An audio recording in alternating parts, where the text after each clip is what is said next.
A warm country day. George's favorite time to go boating. Toy boating, that is. Even a toy boat captain can hit rough seas in his favorite perfect pond.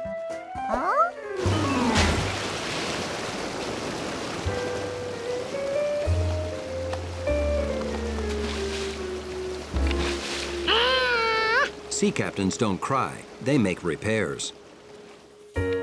Or ask a friend to.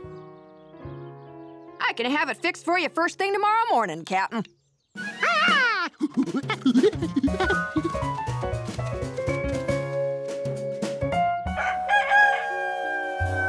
So, at exactly 10 seconds before the first thing the next morning...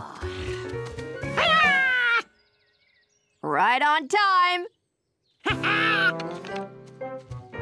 There you go. Ready to set sail again. George rushed back to his perfect pond to set sail.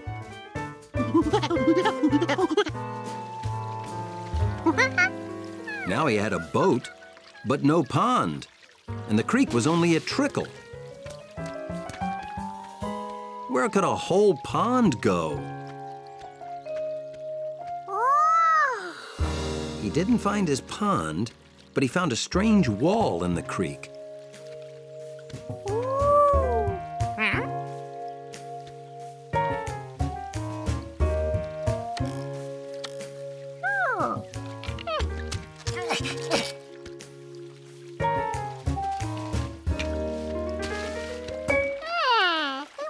Here's what happened to the water.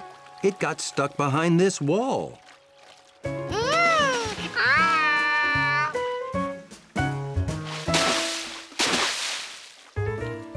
Hey, George! Looking for the Beaver family? The beavers built their dam to make this great pond.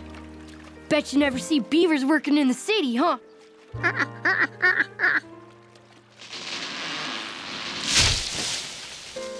Yep, that's them now, working in the woods. I took pictures of them. Don't get too close while they work or they'll get upset. Bye! So these were the beavers.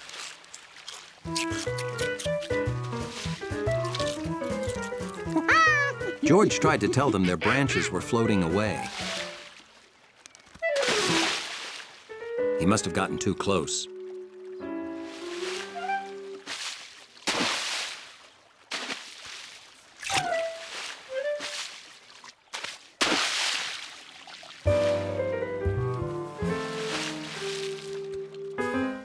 If the beavers didn't want him watching, he'd just sail his boat.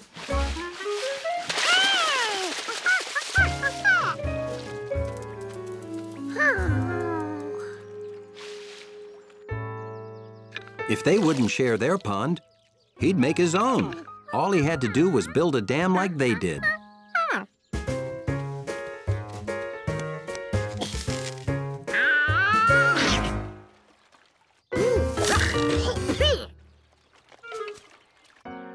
There must be an easier way to get wood for a monkey dam. Mrs. Rinkin's scrap wood. Been having lots of fun with your boat?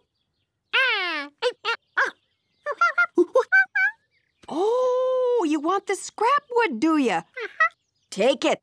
I'll even hitch the cart to Leslie to help haul it. Now he had wood.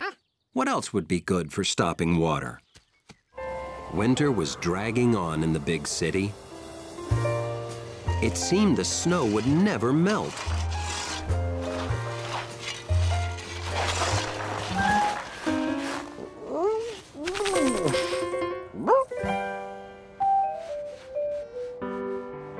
Fortunately, George and the man with the yellow hat were heading out on a tropical vacation.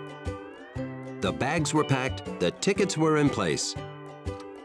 Yes, the man with the yellow hat had taken care of everything. Except setting the alarm. George, we overslept! Where is the other? Hold.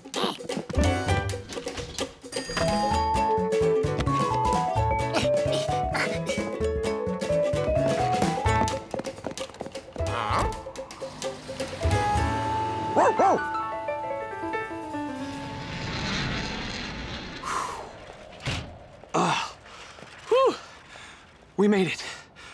Hawaii, here we come.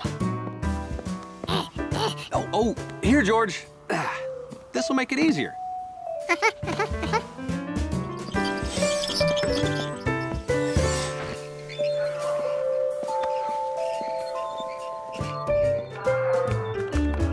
Well, hello, little fella. And then George saw it. His first airplane. A free gift for you. Thanks for flying Kona Carriers.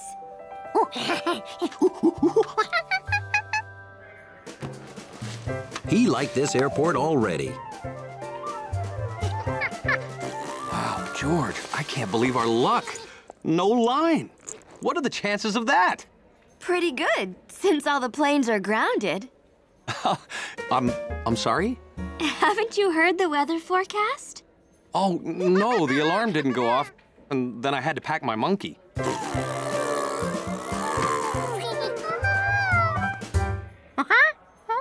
What a cute little monkey.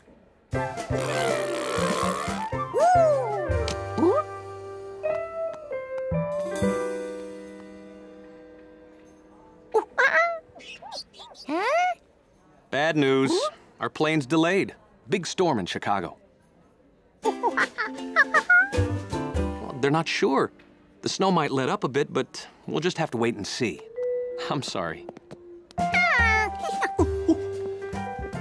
Waiting was fine by George. After all, he had a brand new toy plane to keep him busy. Only his toy plane was gone.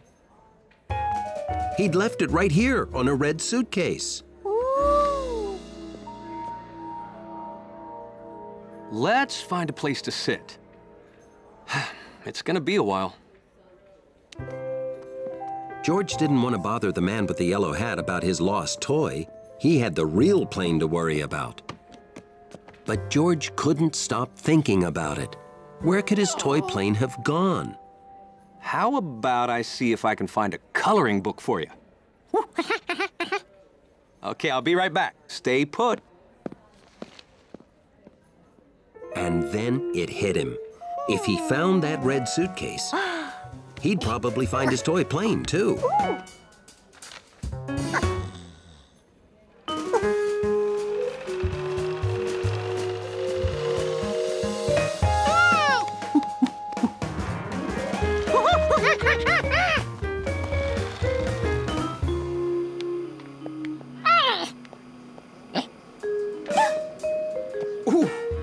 Pardon me. One important rule of travel: if you jump on a moving sidewalk, make sure it's going the same way you want to go. But no matter how fast George went, that suitcase went faster. Would the parent or guardian of a little lost monkey please report to the information desk? Oh, I can't thank you enough. Not a problem. How about we check on our flight again?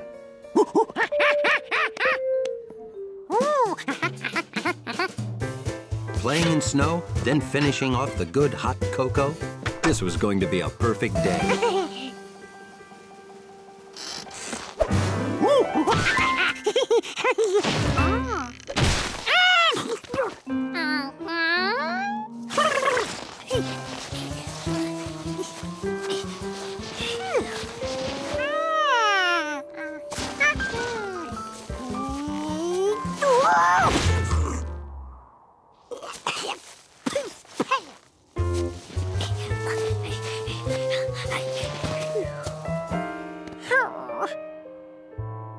Here was all this fresh snow just itching to be played with.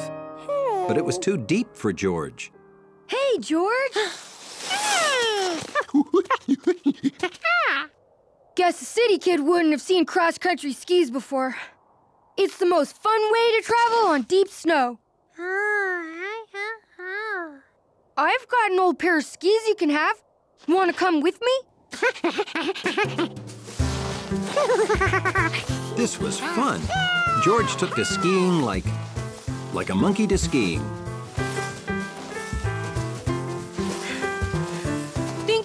handle that big hill? With skis on, George could go anywhere there was snow. Or so he thought.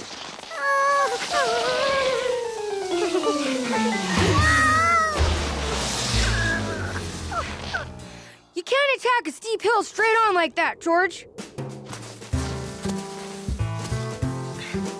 You gotta zigzag it.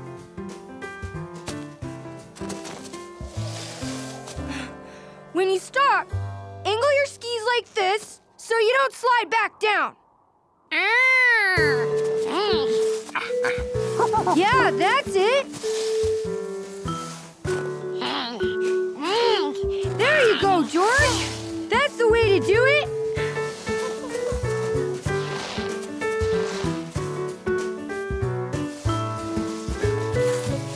George had a great view up here. He could see houses and farms. And there was his house.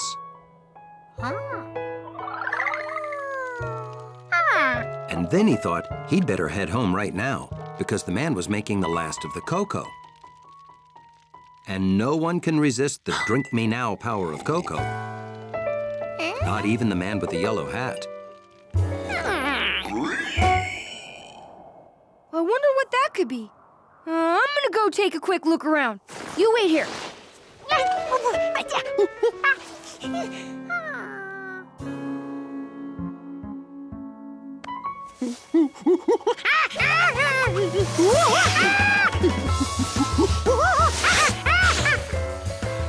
This wasn't good. He was getting even further from home.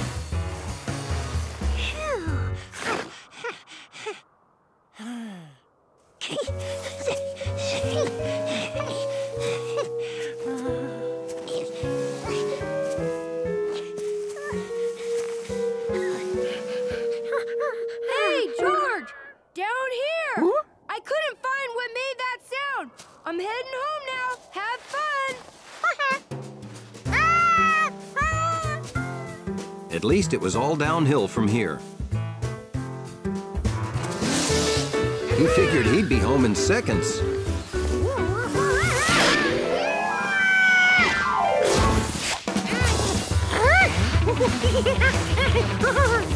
There had to be a way to get that ski.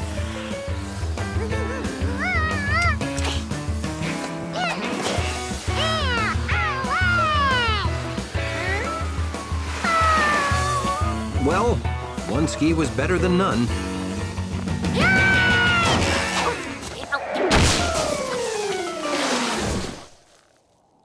That was awesome. On sunny, snowy days, George usually got up bright and early.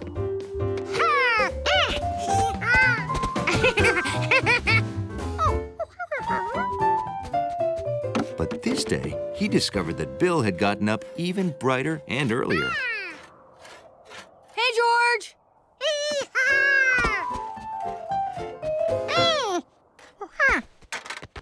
Snow blocks. I'm building a house out of snow, although the correct term is igloo. Yep. I'm trying to earn my Sprout badge in winter camping. And to do that, I have to build an igloo and sleep in it overnight. Suddenly, that was exactly what George wanted to do. Build an igloo and sleep in it, just like Bill. You want to help me?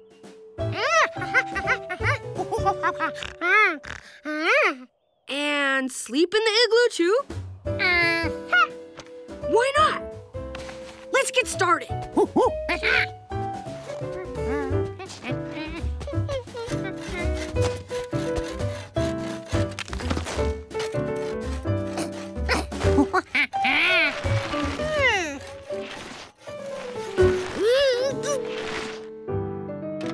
George, that's not the proper technique.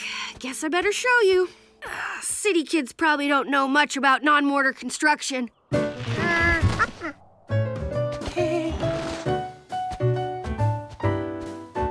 See? The first thing you do is mark a circle in the snow. That's your foundation. Then you take the biggest blocks and fit them together like this. Bill showed George how to build up the igloo walls block by block, making sure that the top layer overlapped the bottom.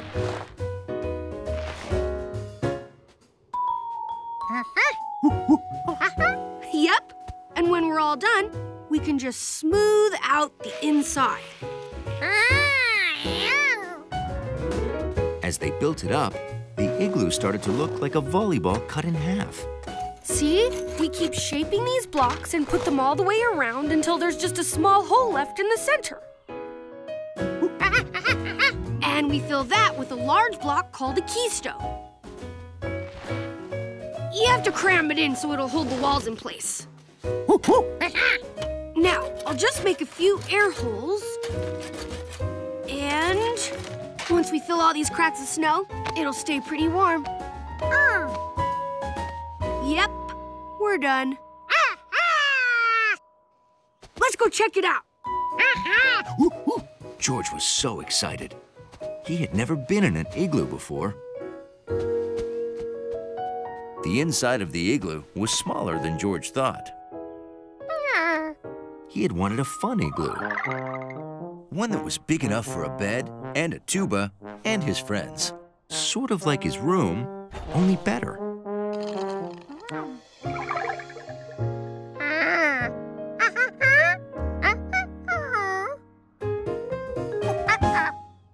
You want to build your own igloo? Sure, I wish I could help you, but I gotta fill up these cracks and then do my chores.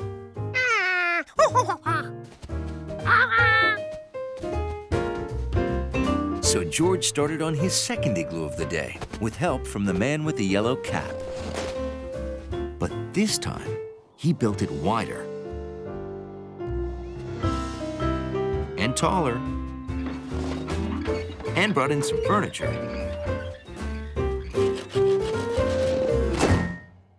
Wow, good window.